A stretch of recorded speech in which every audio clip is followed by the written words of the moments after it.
challenges is a reflection of how powerful that this model is because it will ensure long-term prosperity as well as vitality for the city.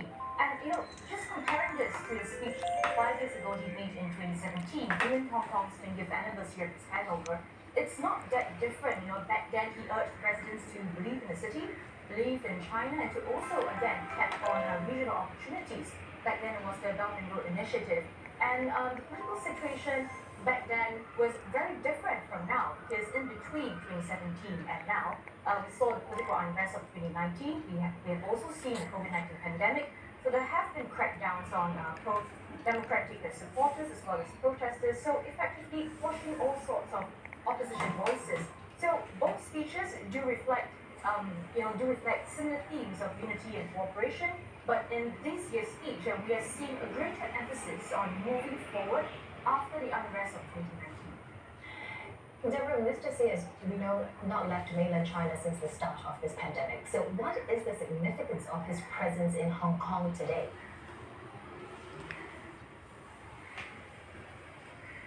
Well, you're right. Xi has not left mainland China for the last 2 years since the pandemic. And, the last 2 years, really, China has been walled off from the rest of the world while other countries have moved on to live with the virus. Even overland travel between Hong Kong as well as China has been strictly scrutinized. There are quarantine arrangements there. But earlier this week, we saw a sort of olive branch because China just recently announced that they will be relaxing some of the quarantine measures. So, 我手开了这里怎么能搞我理想？怎么来我理？ So with that in mind, together with Mr. Xi's willingness to visit Hong Kong, after months of speculation, it really is a reflection of how China recognizes that it cannot put up its walls indefinitely, and especially if it wants to walk the talk with Hong Kong to deepen integration, to deepen connectivity. And Mr. Xi's visit, if anything, really aims to boost confidence in the new administration moving forward. So Hong Kong police, they've certainly ramped up security measures ahead of this visit. How is the sentiment like on the ground? Well, we must remember that today really is the second anniversary of the National Security Law, which authorities have said, it is a stabilizer for the city's prosperity. The result really is heavy police presence all throughout the Wan Chai district where the inauguration will happen and where the flag raising will happen as well. So in fact, earlier I talked about how opposition voices have been quashed.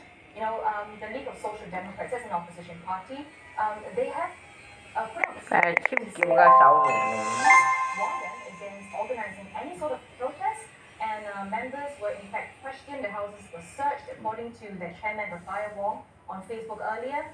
So we are seeing this sort of scrutiny, this sort of heightened security that's sweeping the city. And earlier this morning, we actually went down to West Kowloon railway station just to check out the services hours before Mr. Xi's arrival. So have a look at what we saw. This is the closest we can get to West Kowloon railway station in the morning. And I'm told that this area will extend beyond this road, so residents and commuters will not be able to cross this area. Now you can see water barricades are already up. The exits at all the train stations here and there are heavy police presence. More of them are arriving in the moment and getting ready to patrol the district. So it goes to show the extent of care authorities are taking ahead of Mr. Xi's arrival. After all, this is the Chinese president's first visit outside mainland China since the pandemic began. It's also the first time he's arriving by the high-speed rail that connects Hong Kong to China. Roads leading to nearby West Kowloon Cultural District also has heavy police presence. 因為啲地鐵封晒，咁啲出口封晒，所以我哋而家諗緊點樣去咯。Mr. Xi's two-day trip to Hong Kong 咪錯，所以跟住佢跳起來啲走過咯。但係所有佢白起啲走過咯。There's a high degree of secrecy around the details of the program. Now, I understand that even foreign diplomats are not privy to much information, much less the press. So each media agency could only send one representative to cover the inauguration. Our cameraman who was deployed to do that, he had to take a PCR test every day from Sunday, check into a quarantine hotel on Wednesday. Even so, he wasn't given much details apart from where and what time to meet for security checks. Beyond that, it seems that those who registered had their backgrounds checked in some way or the other. At least 13 reporters across local and foreign media had their applications rejected, while some were turned away upon checking in at the quarantine hotel. Make it difficult for agencies to send replacements on short notice. But the government refuted claims that press freedom was at stake, claiming that it needed to balance the needs of the media with security requirements. 我哋香港咧近年咧本土恐怖主義嗰個暴升咧明顯係具體嘅。我哋過去嘅2年間咧喺香港，我哋警隊破獲嘅恐怖所揾到嘅槍支、所揾到嘅炸藥或者佢嘅原材料，其實都係咧喺外國唔同嘅恐怖襲擊活動裏面咧。因為係咁樣啦，我哋咧係高度關注今次主席香港組織呢啲活動，佢會受到恐怖襲擊個威脅。This is in response to the social political unrest of 2019, when some arrested protesters were found with explosives on them. Similar scenes of heightened security are playing out across the harbour at the Wan Chai district, home to the Hong Kong Convention and Exhibition Centre, where Mr. Xi is expected to attend the flag-raising ceremony and incoming leader John Lee and buses rerouted. Thousands of police are on patrol, all for a day of historical importance. Deborah Wong, CNN. And up ahead on Asia Now, a look at what Malaysia is doing to become an international archaeological tourism destination.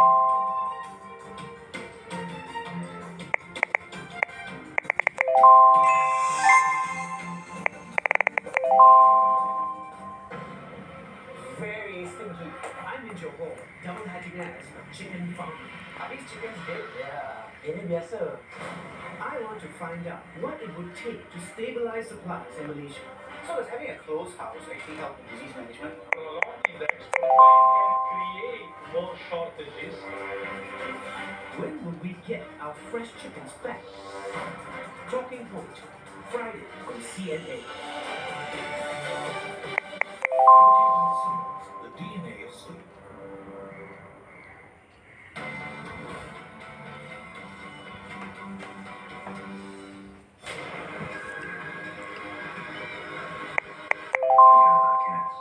Think about stress. Really for you, unnecessary. You don't stand up, no.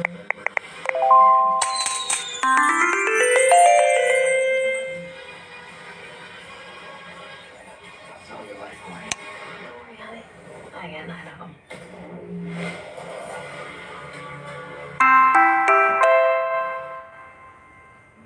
CNA 938. The biggest stories from your city and the world. And the latest headlines from business to lifestyle. With everything you need to know and why it matters. We've got you covered all day, every day. Learn more about South Korea's culture on your next trip to Gangnam. Walk around the art galleries and enjoy some fascinating artworks. Or check out some historical relics and learn about the rich history of South Korea. Stimulate your five senses on this meaningful and educational trip. Gangnam Insider's Picks, Sunday on CMA. This program is brought to you by the Gangnam View Office. In this episode, I take a dip in the world of samba. In every Malay household, it's a must to have the mother of all sambal. Sambal tarik minyak. Tarik minyak is literally droppings. The end result is a far superior sauce. In Search of Heat, Sunday, CNA. A race to decarbonize gains momentum. If we don't start now, the challenge becomes all the more daunting. We need to invest $4.5 trillion per year, every year. You could say it's the race of our lives, and we've got a chance to win. Climate trailblazers towards net zero. Tonight on CNN. This program is produced in partnership with Temasek's Ecosperity platform.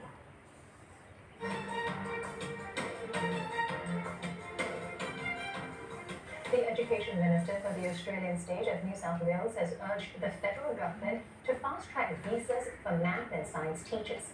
The plan to poach overseas teachers has failed to result in a single person hired, despite over 200 applicants from countries like India, Fiji, and South Africa.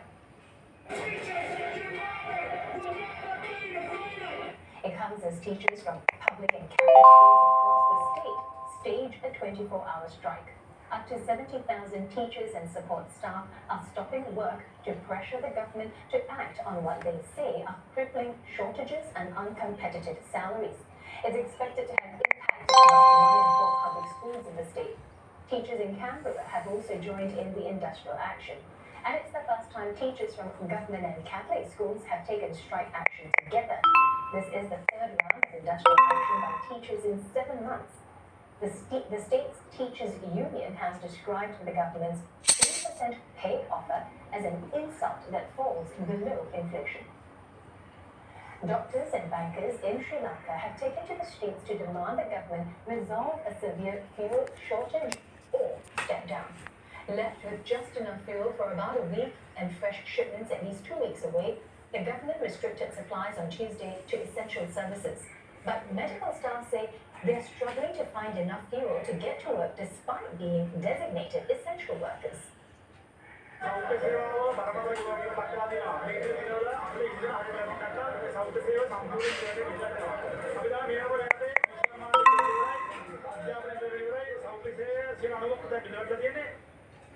An International Monetary Fund team is in Colombo for talks on a bailout package of as much as $3 billion.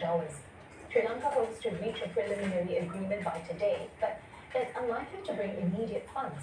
The Power and Energy Minister met his Qatari counterpart earlier this week to try to secure fuel.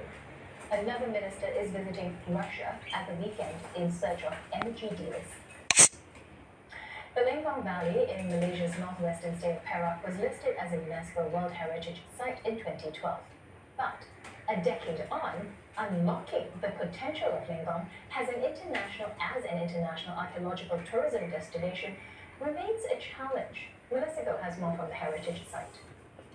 Sandwiched between two mountain ranges on the fringes of Lake Chenburo, about a 3-hour drive from the capital Kuala Lumpur, lies the lush green Lenggong Valley. It's the gateway to one of the oldest prehistoric settlements in the world after Africa. Listed in 2012 as a UNESCO World Heritage Site, open-air cave sites and stone tool workshops scattered across almost 2,000 square hectares. Now, there are altogether 70 caves in the entire Lenggong Heritage Site. Only 6 have been discovered and excavated upon. Now, this is one of them. It's called Gua Asar, and I'm going to check it out.